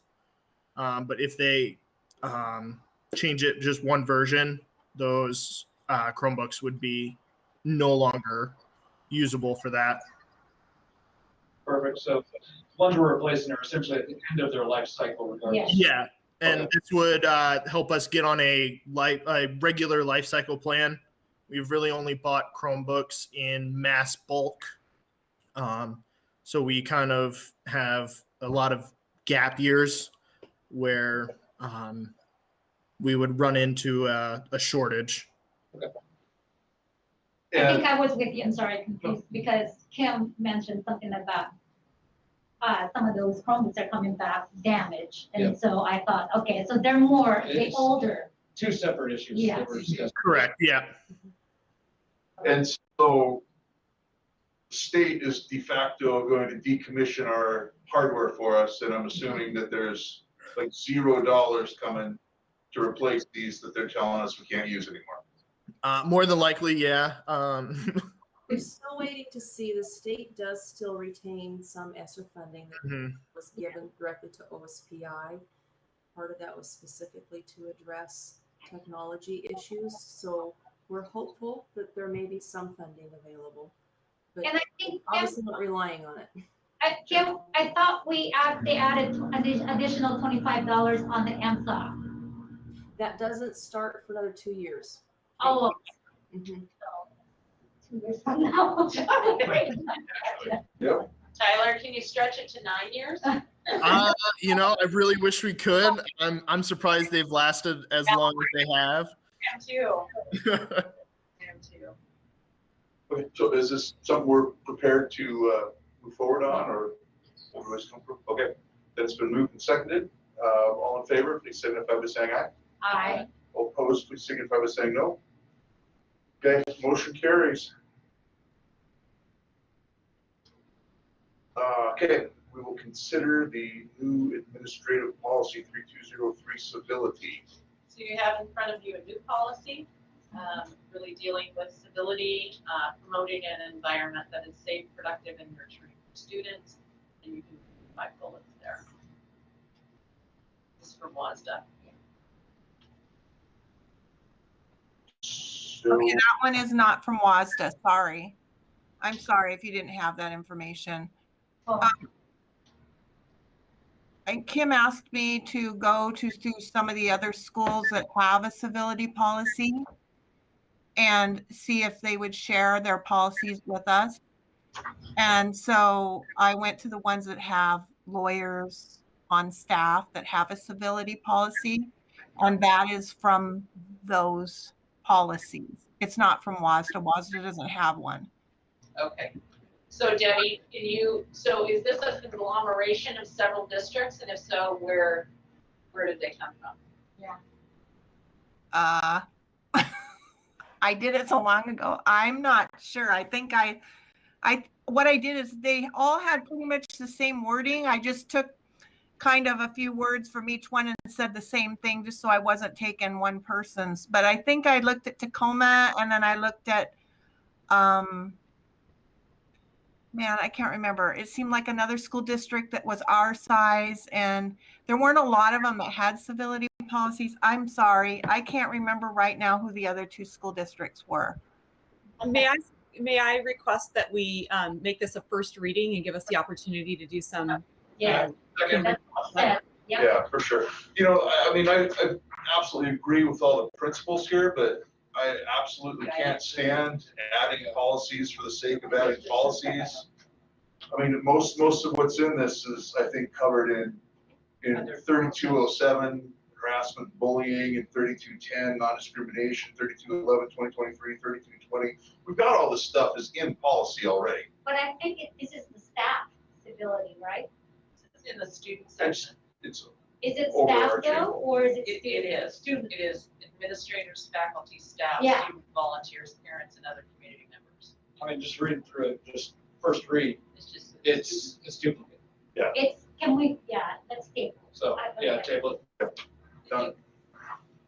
So I would advise that you table, and then if you wish to get more legal advisement, we can give it to our legal advisement to see if it is duplicative, or if this is something that you wish to. So if there was a board member that would like to work with me and working with Debbie. I would be happy to work on that as well. I don't know if anybody else raised their hand, but Okay. I do too. Yeah, that's fine. I'd like to work with you. So Debbie, can you arrange some time with Rhonda and Lisa and myself, and then we'll reach out to our legal advisement? You bet, I will. Perfect, thank you. Okay, thank you. Okay, so we'll consider approval of resolution 725, the WIAA authorization for 21-22 school year, and this is just another renewal of that annual agreement. So Yes, sir. I would accept the motion to approve as presented. So moved. Second. All right, moved twice and seconded. Any discussion? Okay, all in favor, please signify by saying aye. Aye. Aye. All opposed, please signify by saying no. Okay, resolution passed. And we'll now consider changes to policy 6881 on surplus property. The dollar amounts were just printed in error, so we're correcting that to the Oh, Yeah, just inverse. proper amounts. So I would consider a motion to change policy 6881 as presented. second. Moved and seconded. Any further discussion?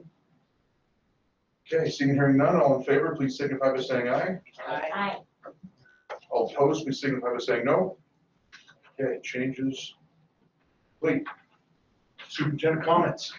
All right, I'm gonna be brief, real quickly. I'd like to welcome my colleague here as the next superintendent, Gary. So he has spent, this is his third day here, and he is getting to know individuals, and he will be out and about in the community and ready to go on July 1st. So welcome. It's been a pleasure to get to know you, and we'll be working to transition. He has a fabulous book, How to Begin a Leadership Position Successfully, and he's ready to go. A few things thinking about upcoming is graduation. So I wanted to thank all of the speakers today, especially around Whole Child Initiative. That's what you heard, supporting students in a variety of different ways. So thank you to Amy with the high school and engagement, which is right about Whole Child and engaging. CTE is about options for kids and their future. Native American with Dorothy Apple. And I just want to thank Kim for her hard work. We will miss each other working together every day, but she really has lent stability and and civility, I would say, and really has a wonderful reputation. So thank her and her staff for the audit.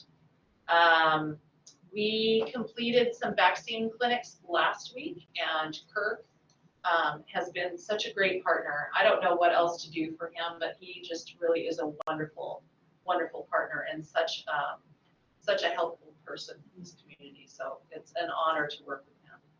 Allison did receive some honorable mention awards in a national press. And she won't toot her own horn, but you know, she does a pretty amazing job, and she's principal. So I'm really proud of her. I know that she works really hard. I had an opportunity to speak both with Chris Regdahl and Deputy Superintendent Michaela Miller. Actually, Michaela called me, and we had a further conversation around next year about the problematic issue with 3 feet, the problematic issue with masks, especially indoor versus outdoor, and trying to lobby hard. What we know now is that Washington State was the very first state to release summer guidance and fall guidance. We don't believe that many, CDC was surprised, and Department of Education was surprised. That tells me that things probably will be changing. So stay tuned and know that we are planning together. As I hand off the baton, we will be ready to go regardless of what the plan changes. I feel like we are building a system on quicksand and that it's moving very quickly. And we've done everything that we could and can do for children to be face-to-face and have our staff feel comfortable in that manner. So more to come. So just know that. I did not know that until this meeting today. So I want to just kind of, there's some things that are coming up, so make sure you have them on your calendar.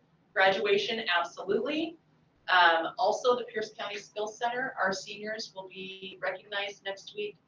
And I believe that, Gary, if you are allowed to come with me. So if you would like to come, that would be a great time for you to see our wonderful Skills Center. You will be very impressed. So graduation is on the 7th at Puyallup outside. So that is pretty amazing. I'm very excited. I think they can bring up to, is it 10? 10, which is unheard of other schools. I know. Because many schools have 2, 4, 6, and we're 10. Of course, we're 10. The retirees, that's on the 9th. So we do have a group of retirees. And I had the opportunity to go through their files today so that I will, and boy, I found some gems. But I have to tell you, some of their files are this thick, because 44 years, you know, and you accumulate a lot of stuff. So I look forward to that. Will be fun. We didn't get to do that really last year. And with that, I will pass it over to the board. Thank you. Well, thank you, Superintendent Emeritus. Superintendent-elect, would you like to say anything real quick? Well, first of all, thank you for everybody, and thanks to Krusty. She's really made me feel at home and opening the doors to meet with a lot of folks. I've met with board members, I've met with principals, I've been in some of the buildings, district office staff, and I think I now have spent 4 hours with Kim. I'm not saying no one else is more important, but there's been a lot of things, and she is very good. What she does. So I've been able to go through. I've got a bunch of documents I'm taking home tonight with me that I'll go back over. But things look really good financially, and that's a big thing, especially in the chaos that we've had here. So, in short, thank you very much. I'm excited. I was going to say to start working, but I think I've started working already. It feels good. I'm really happy to be here. Thank you. Yeah, very good. Thank you, Mr. Neal. Okay, any board comments tonight? So I worked really hard at never giving sound bites. So I apologize up front for any nerves here. Yeah, I came in with really not a whole lot that I was planning to say. I knew we had some people coming in to talk about the masking situation, but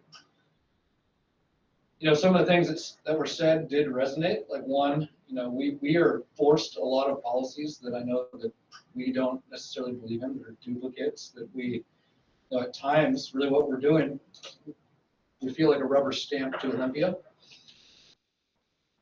And it's kind of disheartening. I know that it's difficult for us when we hear community members asking us to make a hard stand. When are we willing to stand? I know that we all feel one way, and we know that if we actually make a stand, at the same time, we know that there's financial ramifications coming out the other end, and we're also going to have to answer to the same people about why levies are going up and services are going away. We also heard from a school administrator right away, just talking about the social and emotional aspect of wearing masks for our high schoolers, and then hearing that it's going on in the schools as well. And then Brad came in presenting, and now we've got a stack of letters from students from all grades talking about the social and emotional ramifications of masks.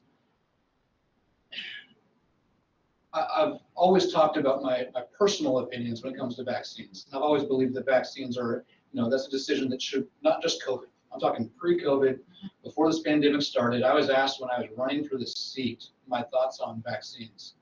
And my thoughts have always remained the same. It's a decision that should be made between a parent, a child, and the doctor. And that the school district and the state should have no play in that. And I really feel that, especially now with the availability of vaccines, that the people at risk have one available.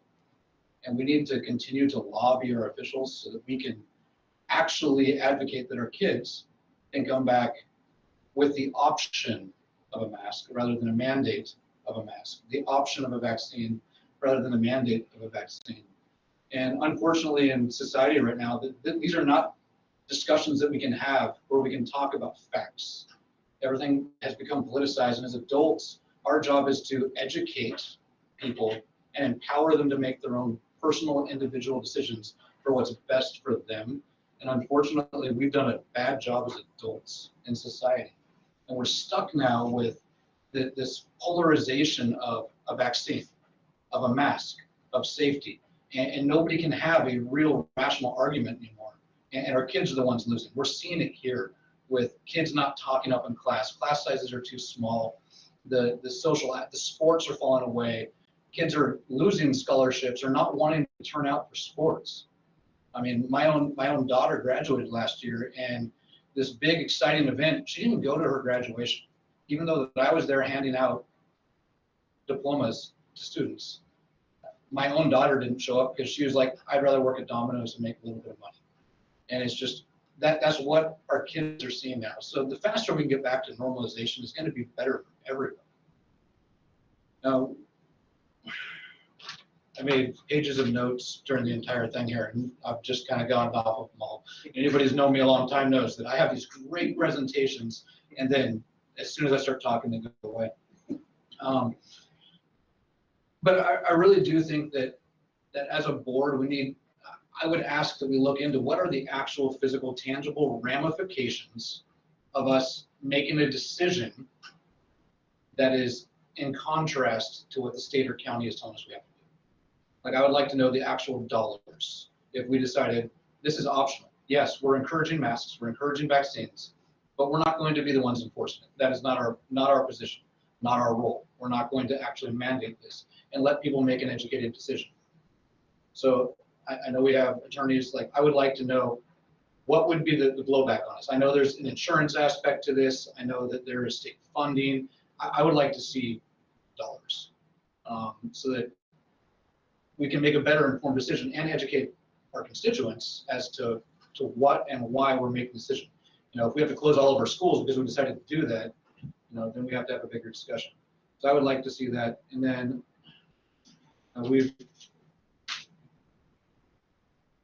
equity was brought up a few times tonight, and I know that this board has worked very hard on our equity work. I know we have another meeting coming up on that. And I know that I've talked to quite a few of you on the board about some of the equity things. And this COVID has created a great inequity for a lot of our students, specifically our low-income students. And I think the longer that we stay away from having normal in-person, full 5-day a week, we're going to continue to see the drop in our low-income students as far as their performance. And I know equity is a priority, and the things that I've seen that we have inequity issues in Eatonville is low-income students is our number one. Number two, math, specifically for women, for girls, for young women, between middle school or end of elementary school and then entering into high school, there's a massive drop-off. So, we need kids in school, because I know that my own daughters are struggling at math at home because I'm not always around because of work, and that's not my wife's strong suit. Math is not. And really being in school is better for them. So I know that there's an inequity issue in being out of school because of just math. And then politics. We're in a relatively rural area, and I have personally had multiple complaints about political inequity inside of our district. And I know it's been brought up all the way to the board now, and we're waiting for some other decisions to be made. But it was frustrating to see one political ideology be stifled on the students, and then turn around and see the opposite side of a political aisle be displayed by a teacher. And it's sending mixed messages to our kids that, the kids have one standard, the teachers have another. So, the equity is something that I pride myself on, bringing equity into our district and making sure everybody has an equal chance. And I would really like to see some of these changes with returning to school, and then just setting the example as adults, being able to actually make informed, educated decisions, not because of political ideology, but because of true research and science and the general well-being of our children being able to. So, sorry, that was really long-winded, but. Boy, it sounds like Gary's first board meeting Yeah. will be a study session. Sorry, Gary. I've not really said a whole lot at these meetings for a while, but I just felt like it was time. So, thank you. What we're here for, talk as long as you feel you need to talk. Anybody else? Rhonda, anything to say? I miss being there with all of you. Thank you for the great work that you're doing. Welcome, Mr. Neal. I can't see you on the screen, but I do welcome you. Thank you for joining our community. And thank you, Mr. Pohl, for being here and sharing your perspective. We appreciate community voice, and I'm looking forward to getting my packet of letters so that I too can see what our community has to share. Thank you. Yeah, no, I would echo a lot of what you're saying, Matt. There's a lot of things that need to be changed. I agree with Preston too. I think once again things are changing so rapidly. The data, I think it was state really jumped the gun, make summer and fall guidelines already, because once again we're changing by the day. So I think we're going to have a vastly different situation again in months when we're looking at next school year. So. It's just going to be another case of a wait and see. But I agree with you. I'd like to have a more formal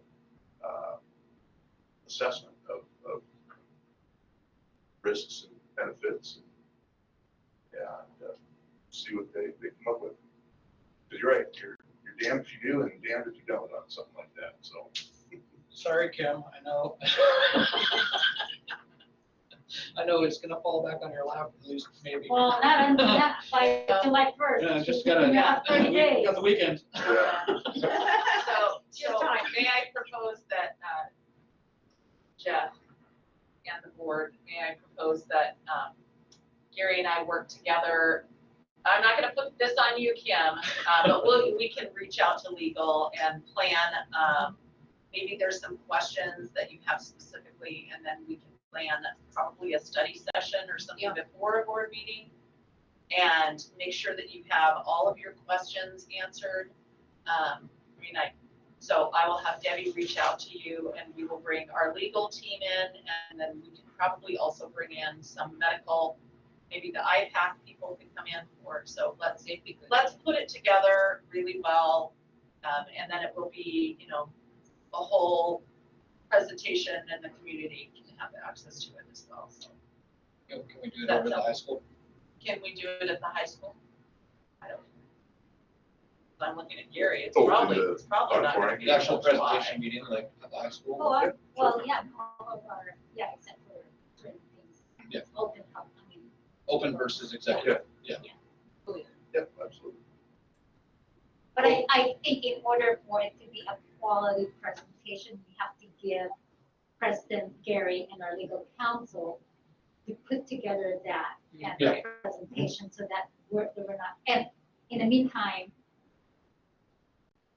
I'm sorry if I'm stepping. In the meantime, maybe we could be thinking about, aside from the questions that we have, $2 what looks like, the ramification if we do this. Perhaps we can bring some more of that question. I might have some questions that I would like to send it to Preston, and then we can put that as part of the package. Yeah, in an initial executive/study Yeah. session, and Right. then based on what we find, then we can take that presentation Yeah. and have a public, like, Right. forum. And I work for a school district as well. So I understand, because my son is a freshman here, and I see the hardship of just being alone and just doing all this through COVID. We didn't know anything. We were not prepared for this. In addition, working for Franklin Pierce as well, we see a lot of things that are regulations that at times we really cannot avoid. So we are here, at the end of the day, it is about our students and their health and then the social, emotional being, right? So I just want us to balance those two. And again, for me, it is about students. And so, but I do would love to see Preston and Gary work together and have that presentation. And it's a great for community to hear that so that they understand that we're not just stamping things. We are fighting for it and just giving that time. It's been a really hard year. It- Really, really hard year on families, on community, on the students. We had a tragedy this April, and so Yes. I think it was my 4th or 5th board meeting that we were going into lockdown, so. Yeah. Yeah. It was. Well, Memorial. And I really appreciate you, Matt, for really speaking for Thank you. the whole community. So thank you for that. And for you too, Mr. Cole. Thank you so much. You didn't know you got to stay, huh? I was like, wait a minute. It's okay. I threw it on right there, he had no idea. I was like, wait, there's nobody else in here. Okay, well, any other comments, discussion? All right, let's wrap it up. This meeting is adjourned at 21:07. Yes, so early. Great. Thank you. Thank you. Good night.